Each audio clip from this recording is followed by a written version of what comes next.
నమస్కారం. శుభదినం కార్యక్రమానికి స్వాగతం. మేషరాశి నుంచి మీనరాశి వరకు ద్వాదశ రాశుల వారందరి ఫలితాలు ఈరోజు ఏ విధంగా ఉన్నాయి, వారందరూ కూడా పాటించాల్సిన పరిహారాలు ఏంటి, తీసుకోవాల్సిన జాగ్రత్తలు, ఇటువంటి అంశాలతో పాటు నేటి పంచాంగ వివరాలు, అలాగే నేటి వైశిష్ట్యం ఇత్యాది అంశాలన్నీ కూడా పూర్తిగా తెలియజేసేందుకు మనతో పాటు ఉన్నారు విశ్వవిద్యాలయ అగ్రశ్రేణి, తొలి మహిళ, జ్యోతిష్య వాస్తుశాస్త్ర పట్టభద్ర, పంచాంగకర్త, జ్యోతిష్య మహోపాధ్యాయ, అలాగే జ్యోతిష శాస్త్రంలో పిహెచ్డి గోల్డ్ మెడలిస్ట్ అయినటువంటి డాక్టర్ ఈడ్పుగంటి పద్మజరాణి గారు. వారితో మాట్లాడదాం. నేటి రాశి ఫలితాల గురించి అడిగి తెలుసుకుందాం. నేటి పంచాంగం. అమ్మ, ముందుగా నేటి పంచాంగ వివరాలు తెలియచేయండి. నమస్కారం. నేటి పంచాంగం 21/1/2025 శ్రీ క్రోధినామ సంవత్సర ఉత్తరాయణం, పుష్యమాసం, కృష్ణపక్షం, మంగళవారం. సూర్యోదయం ఉదయం 6:31, సూర్యాస్తమయం సాయంత్రం 5:46, తిథి సప్తమి మధ్యాహ్నం 12:39, నక్షత్రాల చిత్త రాత్రి 11:36, యోగం ధృతి రాత్రి తెల్లవారుజాను 3:50, కరణం భవ మధ్యాహ్నం 12:39, బాలవ రాత్రి తెల్లవారుజాను 2 గంటలు, గుళిక కాలం మధ్యాహ్నం 12:09 నుంచి 1:33, యమగండం ఉదయం 9:20 నుంచి 10:44, అభిజిత్ ముహూర్తం ఉదయం 11:46 నుంచి 12:31, దుర్ముహూర్తం ఉదయం 8:46 నుంచి 9:31, మరలా రాత్రి 10:52 నుంచి 11:43, అమృతకాలం సాయంత్రం 4:23 నుంచి 6:11, వర్జ్యం ఉదయం 5:54 నుంచి 7:42. ఇది నేటి పంచాంగం. నేటి రాశి ఫలితాలు. మేషరాశి.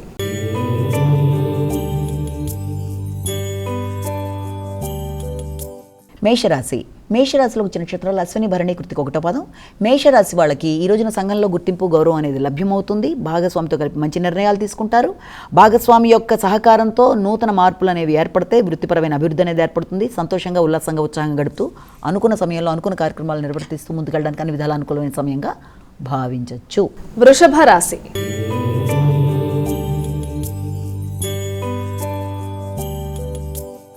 అమ్మ, తదుపరి రాశి అయినటువంటి వృషభ రాశి వారికి ఈ రోజు ఎలా ఉంది? వృషభ రాశిలోకి వచ్చిన నక్షత్రాలు కృతిక, రోహిణి, మృగశిర.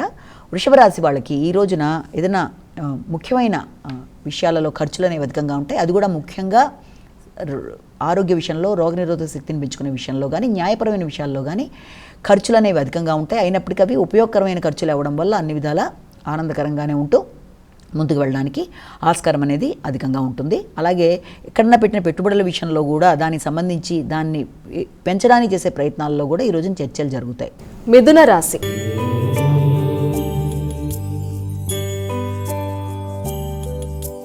అమ్మా, మిథున రాశి వారి ఫలితాలు ఎలా ఉన్నాయి? మిథున రాశిలో వచ్చిన నక్షత్రాలు తీసుకుంటే మృగశిర, ఆరుద్ర, పునర్వసు. అయితే మిథున రాశి వాళ్ళకి ఈ రోజున ఆలోచనలు చాలా బాగుంటాయి. నూతన విషయాలలో విద్యార్థులు కొత్త విషయాలు, పరిష్కారాలు కనబడడానికి చేసే ప్రయత్నాలు బాగుంటాయి. విద్యాపరమైన అభివృద్ధి అనేది బాగుంటుంది. అలాగే మానసిక ఉల్లాసం అనేది అధికంగా ఉంటుంది. బంధుమిత్రులతో కలిపి ఉల్లాసంగా, ఉత్సాహంగా గడపడానికి ప్రణాళికలు అనేవి ఏర్పరచుకుంటారు. అలాగే విందు వినోదాలు మొదలైన వాటిలో పాల్గొంటారు. ఇష్టమైన వ్యక్తులతో ఈ రోజుని గడుపుతారు. కర్కాటక రాశి.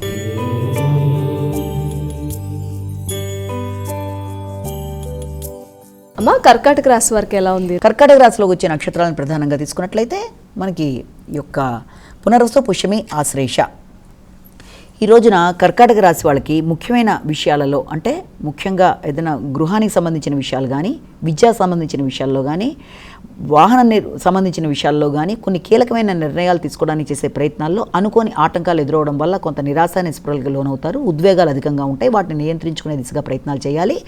ఇది తాత్కాలికమే అన్న విధానాన్ని గుర్తుపెట్టుకున్నట్లయితే చక్కగా పనులని తదుపరైనా చక్కగా చేసుకుంటూ ముందుకు వెళ్ళగలరు. కాబట్టి తొందరపాటుగా ఉద్వేగాలు లోను కాకుండా జాగ్రత్త పడుతూ ఉద్వేగాలను నియంత్రించుకుంటూ ముందుకు వెళ్ళినట్టయితే అన్ని విధాలా అనుకూలంగా ఉంటుంది. సింహరాశి.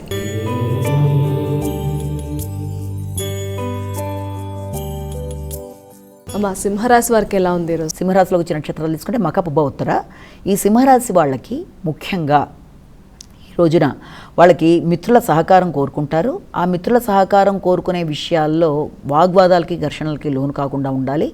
ముఖ్యమైన విషయాలలో, అంటే పెట్టుబడులకు సంబంధించిన విషయాల్లో కానీ, లేకపోతే ఏదైనా ప్రయాణాలకు సంబంధించిన విషయాల్లో కానీ మాటలు సక్రమంగా లేకపోవడం, అంటే మీ మాటలకి వాళ్ళ మాటలకి పొసకపోవడం వల్ల మిత్రులతో కొంత వాగ్వాదాలకు అవకాశం ఉంటుంది. కాబట్టి వీళ్ళంతవరకు అలాంటి సమస్యలను అధిగమించే విధంగా ముందుకు వెళ్ళినట్లయితే, అందరూ ఒక మాటకు వచ్చినట్లయితే సమస్య లేకుండా అన్ని విధాలా అనుకూలంగా ఉంటూ ముందుకెడతారు. కన్యా రాశి.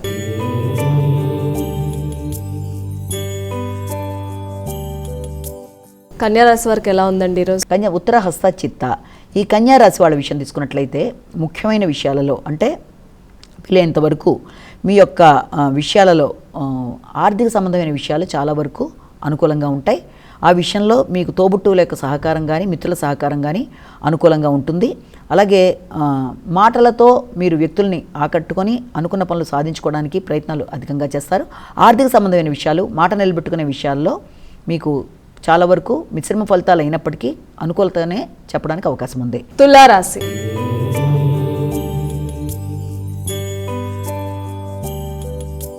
తులారాశి వారి ఫలితాలు ఎలా ఉన్నాయండి? తులారాశి విషయం తీసుకున్నట్లయితే తులారాశి వాళ్ళకి ముఖ్యంగా ఈ నక్షత్రాల్లో మనకి ఈ యొక్క చిత్తా, స్వాతి, విశాఖ, ఈ తులారాశి వాళ్ళకి ఈ రోజున ఆత్మస్థైర్యం పెరుగుతుంది. వృత్తిపరమైన అభివృద్ధి అనేది అనుకూలంగా ఉంటుంది. వ్యక్తిగత శ్రద్ధ పెరుగుతుంది. భాగస్వామితో కలిపి చక్కటి నిర్ణయాలు తీసుకుంటారు. వృత్తిపరమైన విషయంలో భాగస్వాములు కానీ లేకపోతే వ్యాపార భాగస్వాములు ఎవరైనా సరే వాళ్ళందరితో మాట్లాడేటప్పుడు కూడా మీదే పైచేయి అవుతుంది. మీరు అనుకున్న విధంగానే నిర్ణయాలు తీసుకుంటూ ముందుకు పెడతారు. అభివృద్ధి పరంగా ముందుకు పెడుతూ ఆశించిన ఫలితాలు సాధిస్తూ అనుకున్న గమ్యాన్ని చేరుకోవడానికి అన్ని విధాలా మీరు చేసే కృషి ఎంతో అనుకూలంగా ఉంటుంది. అలాగే ఏదన్నా నిర్మాణాత్మకమైన పనులు చేపట్టడానికి మీరు చేసే కృషి చాలా వరకు అనుకూలంగా ఉంటుంది. వృశ్చిక రాశి.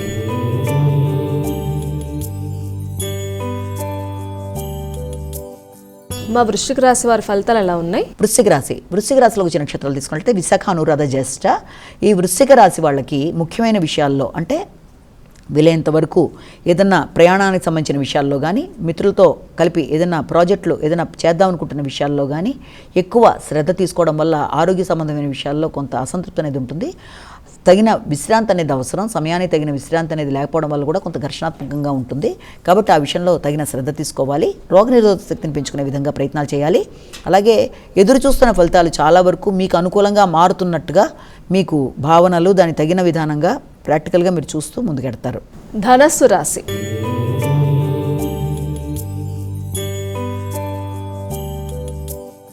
ధనస్సు రాశి వారికి ఎలా ఉందండి? ధనస్సు రాశికి సంబంధించిన విషయాల్లో కనుక మనం ముఖ్యంగా చూసుకున్నట్లయితే ధనస్సుకి మనకి మూల, పూర్వషాఢ, ఉత్తరాషాఢ ఒకటో పాదం. ధనస్సు రాశి వాళ్ళకి ఈ రోజున ఆశించిన ఫలితాలని అందుకుంటారు. అన్ని విధాలుగా కూడా ఎదురు చూస్తున్న సమాచారాన్ని అందుకుంటారు. సంతానం అభివృద్ధి పరంగా ముందుకెడుతుంది. ఆకస్మికమైన ధనలాభం. చదువుకునే వాళ్ళకు కూడా రీసెర్చ్ ఓరియంటెడ్గా చేస్తున్న వాళ్ళకి అనుకూలమైన సమయంగా కూడా దీన్ని భావించవచ్చు. పేరు ప్రఖ్యాతలు పెరగడం, సంఘంలో గుర్తింపు గౌరవం పెరగడానికి ఆస్కారం ఉంటుంది. చిన్ననాటి మిత్రులతో సమయాన్ని సద్వినియోగపరిచేసుకుంటూ ముందుకు పెడతారు. మకర రాశి.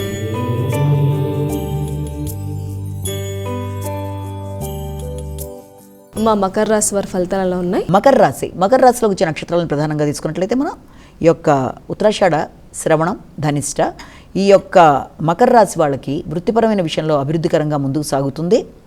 జీవిత భాగస్వామి యొక్క వృత్తి కొరకు మీరు చేసే ప్రయత్నాల్లో కానీ లేకపోతే వారు చేసుకుంటున్న ప్రయత్నాల్లో మీ యొక్క సహాయ సహకారాలు అందడం మొదలైన వాటిల్లో చాలా వరకు అనుకూల ఫలితాలని సాధిస్తూ ముందుకు వెళ్ళడానికి అన్ని విధాలా అనుకూలంగా ఉంటుంది. కానీ మధ్యవర్తుల యొక్క ప్రమేయం వల్ల కొంత చికాకులు అనేవి అధికంగా ఉంటాయి. కాబట్టి వృత్తికి సంబంధించిన విషయాల్లో మధ్యవర్తుల ప్రమేయం లేకుండా వీలైనంతవరకు మీరే డైరెక్ట్గా డీల్ చేసుకుంటూ అనుకున్న ఫలితాలు సాధించుకుంటూ ముందుకు వెళ్ళడానికి మంచి సమయంగా భావించవచ్చు.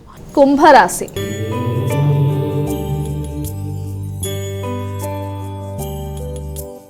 కుంభరాశి వారికి ఎలా ఉందండి ఈరోజు? కుంభరాశి వాళ్ళ విషయం తీసుకున్నట్లయితే మనకి ముఖ్యంగా ఈ యొక్క ధనిష్ట, శతభిషం, పూర్వభద్ర 3 పాదాలు. ఈ కుంభరాశి వాళ్ళకి వ్యక్తిగతంగా దూర ప్రయాణాలకు అవకాశం ఉంటుంది. ఆధ్యాత్మిక చింతన అనేది అధికంగా ఉంటుంది. ఆధ్యాత్మిక గురువుల్ని, పెద్దల్ని కలుస్తారు. వాళ్ళ ఆశీస్సులు తీసుకుంటారు. ముఖ్యంగా తండ్రితో కలిపి చర్చించి నూతన విషయాలలో వారి యొక్క సలహా సంప్రదింపులతో నూతన ప్రాజెక్టులకు కానీ నూతన నిర్మాణాలకు కానీ శ్రీకారం చుట్టడానికి అవకాశం అధికంగా ఉంటుంది. అయినప్పటికీ తండ్రితో వాగ్వాదాలకు లోను కాకుండా, అభిప్రాయ భేదాలు రాకుండా వీలైనంతవరకు చూసుకుంటూ ముందుకు వెళ్ళినట్లయితే ఆశించిన ఫలితాలు పొందడానికి అవకాశం ఉంది. మీనరాశి.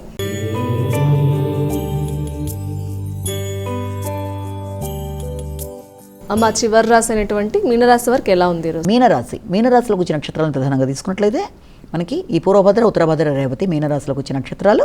మీనరాశి వాళ్ళకి ఈ రోజున ఆరోగ్య విషయంలో శ్రద్ధ తీసుకోవాలి. ప్రయాణాల విషయంలో తగిన జాగ్రత్తలు తీసుకోవాలి. ముఖ్యమైన విషయాలు వాయిదా పడే అవకాశం ఉన్న రీత్యా, కొంత అసంతృప్తికి లోనయ్యే అవకాశం ఉన్న రీత్యా వీలైనంతవరకు అలాంటి అసంతృప్తికి లోను కాకుండా అది తాత్కాలికమైన విషయాన్ని గుర్తుపెట్టుకుంటూ ఆరోగ్య విషయంలో శ్రద్ధ తీసుకుంటూ సమయానికి ఆహార స్వీకరణ చేస్తూ ముఖ్యమైన విషయాలు వాయిదా పడినప్పటికీ కూడా దాని గురించి పెద్దగా టెన్షన్ పడకుండా జాగ్రత్త పడుతూ ముందుకు వెళ్ళినట్లయితే సమయాన్ని సద్వినియోగపరచుకోగలుగుతారు. ఆర్థిక విషయాల్లో కూడా కొంత సంఘర్షణాత్మకమైన ధోరణి ఉండడం వల్ల రావాల్సిన ధనం సమయానికి చేతికి రావడం వల్ల కొంత నిర్లిప్తత అనేది ఏర్పడుతుంది. అయినప్పటికీ దాన్ని అధిగమించే విధంగా మీ యొక్క పుణ్యబలాన్ని పెంచుకుంటూ ఆ దిశగా మీరు ప్రయాణం చేసినట్లయితే ఆశించిన ఫలితాన్ని సాధిస్తూ అనుకున్నవన్నీ కూడా పొందగలుగుతారు. అమ్మ మరి ద్వాదశ రాశుల వారందరూ కూడా సులువుగా చేసుకోగలిగే పరిహారం ఉంటే తెలియచేయండి. ద్వాదశ రాశుల వారికి పరిహారాన్ని కనుక మనం తీసుకున్నట్లయితే ఈ రోజున ముఖ్యమైన పరిహారం విషయంలో మనం మాట్లాడుకున్నప్పుడు ఏమవుతుంది అంటే, అందరూ కూడా తమ తమ వ్యక్తిగత దైవాన్ని ప్రార్థించుకుంటూ రోజును ప్రారంభిస్తారు కాబట్టి ఆ రకంగానే చేసుకుంటూ ముందుకు వెళ్ళినా బాగుంటుంది. అలాగే అవకాశం ఉన్నట్లయితే తప్పనిసరిగా ఈ రోజున అందరూ కూడా తప్పనిసరిగా హనుమంతుడికి సంబంధించిన హనుమాన్ చాలీసా అనేది చేసుకున్నా, పఠించినా, లేకపోతే హనుమంతుడికి సంబంధించిన శ్లోకాలు లాంటివి ఏదైనా విన్నా కూడా అన్ని విధాలా కూడా అనుకూలంగా ఉంటుంది. అలాగే నరసింహస్వామికి సంబంధించిన స్తోత్రాలు, కవచాలు వినడం కూడా అన్ని విధాలా బాగుంటుంది. ఆరోగ్యపరంగా ధైర్యం పెరగడానికి, ఆరోగ్యం బాగుండడానికి, మానసికంగా ఉండే ఇబ్బందుల్ని అధిగమించడానికి ఈ రెండు చేసినట్లయితే చక్కగా ఉంటుంది. అవకాశం ఉన్నట్లయితే హనుమంతుడి యొక్క దేవాలయ సందర్శన కూడా మంచి ఫలితాలు ఇస్తుందన్న విషయాన్ని మనం జ్ఞప్తి పెట్టుకోవాలి. నేటి వైశిష్ట్యం. నేటి వైశిష్యంలో భాగంగా ఈ రోజున మనం సంతోషానికి సంబంధించి, అంటే చాలాసార్లు మనం వింటూ ఉంటాం కదా, ఏమనంటే మనం ఒక వర్క్ ఈజ్ వర్షిప్ అని, సంతోషాన్ని ఎలా పొందుతామని, ఇలా కొన్ని విషయాలు మనం మాట్లాడుకున్నప్పుడు ఒక వ్యక్తికి సంతోషం, సీక్రెట్ ఆఫ్ హ్యాపీ లైఫ్ అనేది ఎక్కడుంది అంటే దానికి సంబంధించిన సీక్రెట్ ఏంటి, మనిషి యొక్క జీవితంలో చక్కటి ఆనందాన్ని తనకిగా తాను ఎలా పొందగలుగుతాడు అన్నది ఇవాళ మనం దీనికి సంబంధించిన ఒక చిన్న మోటివేషన్ స్టోరీ ద్వారా తెలుసుకునే ప్రయత్నం చేద్దాం. ఒకానొకప్పుడు ఒక ప్రదేశంలో ఒక బౌద్ధ భిక్షువు ఉండడం జరిగింది. ఆయన ఏం చేస్తాడంటే అలా తన మార్గంలో అలా పెడుతూ ఉంటాడనమాట. ఆ బౌద్ధ భిక్షువు పెడుతుండగా అక్కడ చాలామంది మనుషులు అక్కడ ఆయనకి తారసపడతారు. వాళ్ళందరూ ఏదో పని చేస్తూ ఉంటారనమాట. ఈయన ఏం చేస్తాడంటే ఒక వ్యక్తి దగ్గరికి వెళ్తాడు. వాళ్ళందరూ ఏం చేస్తున్నారంటే అక్కడ ఏదో ఇది యొక్క నిర్మాణాలు చేస్తున్నట్టుగా ఉన్నారు. ఏదో పగలగొడుతూ, సుత్తి, వాటితో ఏదో చేయడం, ఉలి, వీటితో చెక్కడం ఇలాంటివి కనబడుతున్నాయి. కానీ ఏంటో ఆయనకి తెలియలా, అదేంటో తెలుసుకోవాలని ఉంది ఆయనకి. ఆయన ఏం చేశాడంటే అక్కడ బాగా ఎండగా కూడా ఉంది అక్కడ వాతావరణం. అక్కడికి వెళ్ళి అక్కడున్న ఒక వ్యక్తిని అడుగుతాడు. ఆ పని చేస్తున్న ఒకానొక వ్యక్తిని అడుగుతాడు, బాబు ఏం జరుగుతుంది ఇక్కడ, ఏం చేస్తున్నావు అని అడుగుతాడు. ఏం జరుగుతుంది ఇక్కడ అని మొదటి ప్రశ్న వేస్తాడు. ఏం చేస్తున్నావు అంటే నీకు చూడటం లేదా, పని చేస్తున్నాను నేను ఇక్కడ అంటాడు. కొంత ఇబ్బందికరంగా ఉంటుందన్నమాట అతని సమాధానం కానీ అతను కానీ చాలా చికాగ్గా ఉంటాడు అబ్బాయి. సరే పని చేస్తున్నావు చూస్తున్నాను, అదే ఏం పని జరుగుతుందో తెలుసుకుందామని అడుగుతున్నాను అంటాడు. ఏం పని జరుగుతుంది ఏంటి, పైన చూస్తే అంత ఎండ మాడిపోతుంది, చాలా చికాగ్గా ఉంది నాకు, నేనేమో చాలా విసుగ్గా ఉంది, నేను చేస్తున్న పని చూడటం లేదా, ఏం జరుగుతుందో నీకు కావాలా, పని ఇక్కడ ఎంత కష్టపడి నేను పని చేస్తున్నాను, ఇంత ఎండలో ఎంత చికాగ్గా ఉంది నాకు, ఆ విషయాన్ని వదిలేసి ఏం జరుగుతుంది అని అడుగుతావేంటి నన్ను, ఏం జరిగితే ఏమైంది, మొత్తం అయితే పని చేస్తున్నాను కదా, కష్టపడిపోతున్నాను కదా, నాకు చాలా చికాగ్గా ఉంది అని చాలా కోపంగా డిస్టర్బ్డ్గా అబ్బాయి సమాధానం చెప్తాడు. అబ్బో అనుకుని ఏం చేస్తాడంటే సరే అనుకుని అబ్బాయిని వదిలేసి ఇంకొంచెం దూరం పెడతాడు. ఇంకో అతను కూడా అదే పని చేస్తూ ఉంటాడు. బాబు ఏం చేస్తున్నావు అని అడుగుతాడు. ఏం చేస్తున్నావు అంటే ఏం చేస్తానండి, పొట్టకోటి కోసం ఎన్నో చేస్తూ ఉంటాం, నా డబ్బులు కావాలి, ఏదో వృత్తి చేస్తే 4 రూపాయలు వస్తాయి కదా, నాకు అదే ముఖ్యం, అందుకని చెప్పి ఏదో పని చేస్తున్నాను నేను, ఇది చేస్తే సాయంత్రానికి ఎంతో కొంత డబ్బులు ఇస్తారు నాకు అంటాడు. కరెక్టే, అదే ఏం పని జరుగుతుందో తెలుసుకుందామని అడుగుతున్నాను అన్నాడు. ఏం పని జరిగితే నాకు ఎందుకండి, నాకు డబ్బులు ముఖ్యం, నేను ఏదో చేస్తే నాకు డబ్బులు ఇస్తా అన్నారు, పిలిచారు, ఈ పని చేయమన్నారు, చేస్తున్నాను, ఏం జరిగితే నాకెందుకు, నాకైతే డబ్బులు కావాలి, అదే నాకు సంబంధించిన మ్యాటర్ అంటాడు. అబ్బో అనుకొని ఏం చేస్తాడంటే మళ్ళీ ఇతన్ని కూడా వదిలేసి ఇంకొంచెం ముందుకెడతాడు. ఇప్పుడు ఇంకో 3వ వ్యక్తి కనబడతాడు. ఆ అబ్బాయిని అడుగుతాడనమాట, బాబు ఇక్కడ ఏం చేస్తున్నావు అని. అంటే అతను చాలా చిరునవ్వుతో, అదేనండి ఇక్కడ మేము అన్నీ ఉల్లు ఇవి చెక్కుతున్నాం కదా, ఇక్కడ మేము దేవాలయాన్ని నిర్మించడానికి నేను ప్రయత్నం చేస్తున్నాము, దేవతలకు సంబంధించి ఇక్కడ మేము ఒక దేవాలయ నిర్మాణం చేపట్టామన్నమాటని అడిగిన దానికంటే కూడా ఎక్కువే మొత్తం ఆన్సర్ అంతా కూడా అతను చెప్పడం మొదలుపెట్టంగానే, అదేంటి మరి నువ్వు సరే మరి పైన అంత ఎండగా ఉంది, ఇంత ఎండలో నువ్వు ఇలా చేస్తున్నావు, మరి నీకు ఇబ్బందిగా లేదా, ఇంత సంతోషంగా మాట్లాడుతున్నావు ఏంటి బాబు అని అడిగితే, అయ్యో నాకు చాలా ఇష్టం అండి, నేను ఈ ఊరి వాడిని, నాకు ఈ పని చేయడం అంటే చాలా ఇష్టం, ఎందుకు అంటే మా ఊళ్ళో దేవాలయం లేదు, మేమందరం వేరే ఊరు వెళ్ళి దేవుణ్ణి చూస్తూ ఉంటాం, ఇక్కడ మా ఊళ్ళోనే చక్కగా దేవాలయం ఉందనుకోండి, మేమందరం ఇక్కడే ప్రార్థన చేసుకుంటాము, చక్కగా దేవుణ్ణి చూస్తాము, దేవుణ్ణి ఇక్కడ మేము పెట్టుకుంటాము, దేవుడు భజనలు వింటాము, ఎంత ఆనందంగా ఉంటుందో కదా, ఆనందాన్ని ఆలోచిస్తుంటే అసలు నిజంగా పని చేసినట్టే అనిపించట్లేదు నాకు, ఎంత తొందరగా నిర్మాణం పూర్తవుతుందా, ఎంత తొందరగా దేవుణ్ణి ప్రతిక్షేపిస్తానా, ఎంత చక్కగా మా దేవాలయానికి అందరూ వచ్చి భజనలు చేస్తూ ఉంటారా, చక్కగా పాటలు పాడుతూ ఉంటారా అన్న ఆలోచనలతో నాకు అసలు ఎండ అవి కూడా గుర్తు రావట్లేదండి.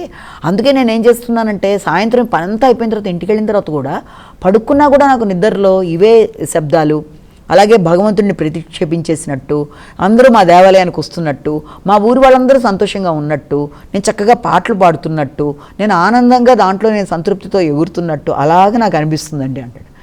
సరే, అంతేకాదు ఇప్పుడు పనిచేస్తున్నా కూడా ఈ ఎండ నాకు ఎండలా అనిపించట్లేదు, ఈ ఉలితో కొడుతున్న శబ్దాలు కూడా దాంట్లోంచి కూడా నాకు సంగీత ధ్వనుల్లా వినబడుతున్నాయి, భగవంతుడి యొక్క విషయాలు నాకు మనసులోకి వస్తున్నాయి, ఎంత ఫాస్ట్గా ఇది అవుతుంది, ఎంత తొందరగా పెట్టుకుంటాను భగవంతుడిని అన్న, పైగా మా ఊరు వాళ్ళమే కదా మేము అందరం, పెట్టుకుంటే మా ఊళ్ళో కూడా దేవుడు ఉంటాడు కదా, కాబట్టి ఎంత ఆనందంగా ఉందో అసలు ఆలోచనలో నాకు అసలు మీరు చెప్పేదాకా ఇప్పుడు ఎండ నేను ఇబ్బంది పడుతున్నాను అన్న విషయం రావట్లేదు. ఎప్పుడెప్పుడు తెల్లవారుతుందా, ఎప్పుడెప్పుడు వచ్చి పనిలోకి వద్దామా అని. సాయంత్రం అవగానే అయ్యో అప్పుడే సాయంత్రం అయిపోయిందా, నేను వెళ్ళాల్సి వస్తుంది ఇంటికి, మళ్ళీ రేపటిదాకా కొంత పని ఉంచేశాను అని ఈ రకమైన ఆలోచనలతో నేనుంటే మీరు కొత్తగా చెప్తున్నారు ఎండగా ఉంది నీకు ఎండలేదని.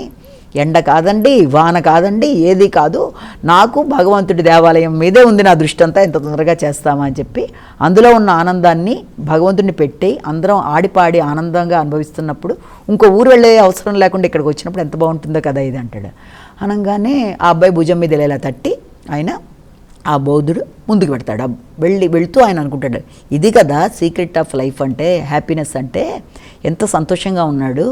కొందరు పని చేస్తూ దాని మీద ఇష్టం లేకుండా చాలా నిరాశగా అన్ని రకాల కష్టాలు తమకే వచ్చినట్టు ఇష్టం లేని పనిలో బలవంతంగా చేస్తూ ఎందుకు వచ్చిందిరా అనుకునే వాళ్ళు కొందరు ఉంటే, మరికొంతమంది దానిలోనే ఆనందాన్ని అనుభవిస్తూ అదే ఎక్కడలేని సంతోషాన్ని ఇస్తుంది కదా అనుకునేట్టుగా ఉన్నారు. అంటే వాళ్ళ ఆనందం వాళ్ళు చేసే పనిలో కదా ఉన్నది అని అనుకుంటూ ఇది నిజమైన ఆనందం అంటే కదా అనుకుంటూ ఆయన ఎడతాడు. మనం కనుక ఇదే విషయాన్ని నిజ జీవితంలో కూడా అప్లై చేసుకుంటే, ఎప్పుడైనా ఒక పనిని మనం మొదలుపెట్టినప్పుడు మనకి దాని మీద నిజంగా ఇష్టంతో కనుక ఆ పని చేస్తే, చాలామందికి ఇష్టం లేని జాబులు చేసినప్పుడు కానీ ఇష్టం లేనివి చేసినప్పుడు కానీ చాలా నిరాశగా నిస్పృహగా ఉండి దాని మీద పెద్ద ధ్యాస పెట్టలేకుండా, దానికి సంబంధించిన డెవలప్మెంట్స్ కూడా ఆశించిన స్థాయిలో లేకపోవడం వల్ల నైపుణ్యాలు పెంచుకోలేకుండా ఉండేవాళ్ళు కొందరు ఉంటే, కొంతమంది విషయం తీసుకున్నట్లయితే చాలా ఫాస్ట్గా వాళ్ళ గ్రోత్లా వెళ్ళిపోతూ ఉంటారు.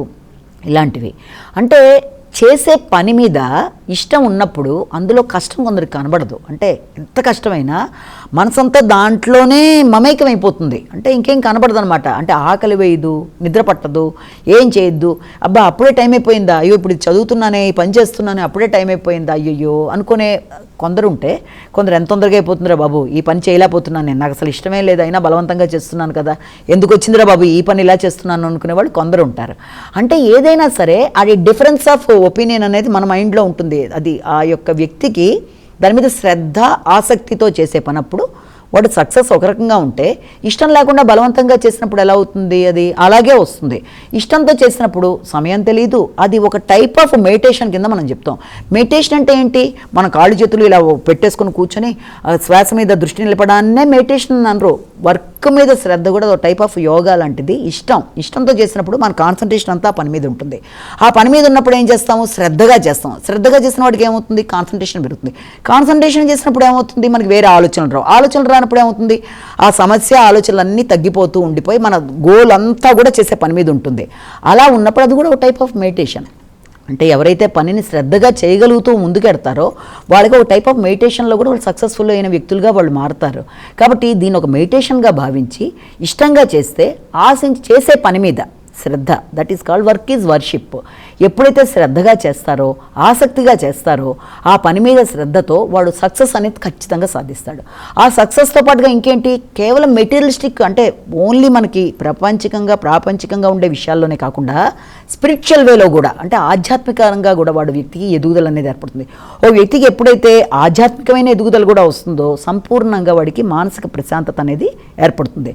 అంటే ఆలోచనలని నియంత్రించగలిగింది, మానసిక ప్రశాంతతను అందించగలిగింది, వర్క్నే దైవంగా మనం అంటే దాంట్లో మనం స్థిమితంగా ఎక్కువ ఇష్టంగా చేయాలి. ఏ పని చేసే ఏదైనా తీసుకో, కానీ ఇష్టంగా చేయాలి, దాని మీద కాన్సన్ట్రేట్ చేసి చేయాలి, శ్రద్ధగా చేయాలి, దాని మీద గురితో చేయాలి. తప్పనిసరిగా దాంట్లో ఆనందాన్ని ఈజీగా పొందుతారు. అంటే చేసే పనిలో ఆనందాన్ని పొందిన వ్యక్తి జీవితంలో సక్సెస్ అనేది సాధించటం తొందరగా వాడికి డెవలప్మెంట్ రావడం, మానసిక ప్రశాంతత రావడం, అదో టైప్ ఆఫ్ మెడిటేషన్ అనేదిగా ఉండడం అనేది ఇదే. పిల్లలు కూడా అంతే, ఎప్పుడు కూడా చదువుని అమ్మో చదువుతున్నాను కష్టపడిపోతున్నాను కాకుండా చక్కగా చదువుకో, మంచిగా దాని మీద దానికి టైం కేటాయించుకో, ఆటలో ఆడుకో, మనసు పెట్టి చేయి, అనుకున్న ఫలితాలని అనుకున్నట్టుగా సాధించడానికి అన్ని విధాలుగా కూడా ఈ యొక్క ప్రధాన సూత్రం చేసే పనిని ప్రేమించు, ఇష్టంగా చెయ్యి, మనసు పెట్టి చెయ్యి, అలాగే మెడిటేషన్లా చెయ్యి. తప్పనిసరిగా సక్సెస్ అనేది దానంతరం అదే అప్పుడు ఏర్పడుతుంది. అలా కాకుండా ఎందుకు ఇది నా జీవితం అంతా వేస్ట్ అయిపోయింది, నేను దీని మీద ఎక్కువ ఇది పెట్టేశాను కానీ లేదు అనేది కాకుండా ఇష్టంగా చేసిన వ్యక్తికి జీవితంలో ఆశించిన ఫలితాలు అనేవి చాలా చాలా చాలా సులభతరంగా అందుతాయన్న విషయాన్ని కూడా మనం ఈ చిన్న మోటివేషన్ స్టోరీ ద్వారా తెలుసుకోవచ్చు. అంటే ఫైనల్గా తెలుసుకోవాల్సింది ఏంటంటే వ్యక్తి యొక్క సంపూర్ణ అభివృద్ధి విషయంలో ఎక్కువ శాతం మానసిక ప్రశాంతత అనేది కావాలి. రోజులో చాలామంది ఆ మానసిక ప్రశాంతత కోసం మెడిటేషన్ చేద్దామని అనుకుంటారు. మెడిటేషన్ చేద్దాము అనుకోవడం వేరు, అది చేయడానికి తగిన విధంగా మనకి ఆ గురి దాని మీద కాన్సన్ట్రేషన్ అనేది రావాలి. అంటే చేస్తున్న మన యొక్క ఆలోచనలను నియంత్రించుకుంటూ వెళ్ళిపోవడమే, అంటే ఆలోచన రాని స్టేజ్కి మైండ్ వెళ్ళిపోవడాన్ని మెడిటేషన్గా కూడా చెప్తారు. కాబట్టి ఆలోచన రాని స్టేజ్ ఎప్పుడు వస్తుంది? ఆలోచనలనే మన మైండ్లోకి ఎప్పుడు రావు? మనం ఎంతసేపు చేస్తున్న పని మీద మనం దృష్టి పెట్టినప్పుడు, దాని మీద దృష్టి పెట్టినప్పుడు ఏమవుతుంది? నెమ్మదిగా ఆలోచనలను పక్కన వెళ్ళిపోతాయి. శ్రద్ధగా చేయాలి, భక్తిగా చేయాలి, ప్రేమగా చేయాలి, ఎలాగన్నా సాధించాలన్న ఉద్దేశంతో చేయాలి, సంతోషంగా చేయాలి. అన్నిటికంటే ముఖ్యంగా సంతోషంగా చేయకపోతే ఆ పనిలో రిజల్టు రాదు, ఆ వ్యక్తి అనుకున్న గమ్యాన్ని చేరలేడు. కాబట్టి చేసే ఏ చిన్న పనికి చెయ్యి, పెద్ద పని చెయ్యి, చదువు కానీ ఏదైనా కానీ ఇష్టంగా చేస్తున్నప్పుడు అన్నీ మర్చిపోతాం, సమయాన్ని మర్చిపోతాం, చుట్టూ ఉన్న వాతావరణాన్ని మర్చిపోతాం, చుట్టూ వచ్చే ఆలోచనలను మర్చిపోతాం, దాంట్లో కలిసిపోతాం. ఆ స్థాయిలోకి వెళ్ళడమే అదో టైప్ ఆఫ్ మెడిటేషన్ అంటారు. అందుకని ఏ వ్యక్తి అయితే తను చేసే పనుల మీద శ్రద్ధ వహిస్తాడో వాడు మెడిటేషన్లో కూడా చాలా చక్కగా రాణిస్తాడు అంటారు. దాని మీద దృష్టి పెట్టు, ఆలోచన పెట్టు, ఇంకేది మైండ్లో పెట్టుకోవద్దు. అదే రకంగా చేస్తూ ఆనందంతో అన్నారు కదా, ఏదో సర్లే చేయమన్నారు కదా ఈ పని అని చెప్పి బలవంతంగా మొండిగా చేసుకుంటూ వెళ్ళొద్దు. చేసే పనిని ప్రేమించే వ్యక్తి జీవితంలో ఆనందాన్ని సులభంగా పొందుతాడు అన్న విషయాన్ని ఇక్కడ మనం జ్ఞాపకం పెట్టుకోవాలన్నది ఈ కథలో మనకు తెలుస్తుంది. కాబట్టి ప్రతి వాళ్ళు కూడా వర్క్ ఈజ్ వర్షిప్, చేసే పనిని ప్రేమించండి, ఇష్టంగా చేయండి, కష్టంగా అనుకోవద్దు. దాని మీద దృష్టి పెట్టి ఏకాగ్రతతో చేయడం బట్టి మీ యొక్క ఆలోచనలన్నీ పక్కెళ్ళిపోతాయి. దానివల్ల మానసిక ప్రశాంతత, దృఢత్వం అనేది సాధించుకుంటారు. కాబట్టి అది బరువుగా భావించకుండా సంతోషంగా చేసుకుంటూ ముందుకు వెళ్ళినప్పుడు ఫలితాలన్నీ కూడా మీకు అనుకూలంగా ఉంటాయని మనం దీని ద్వారా అర్థం చేసుకోవచ్చు. వీక్షించారు కదండి, ఇది ఈనాటి శుభదినం కార్యక్రమం. తిరిగి రేపటి కార్యక్రమంలో మళ్ళీ కలుసుకుందాం. అంతవరకు సెలవు, నమస్కారం.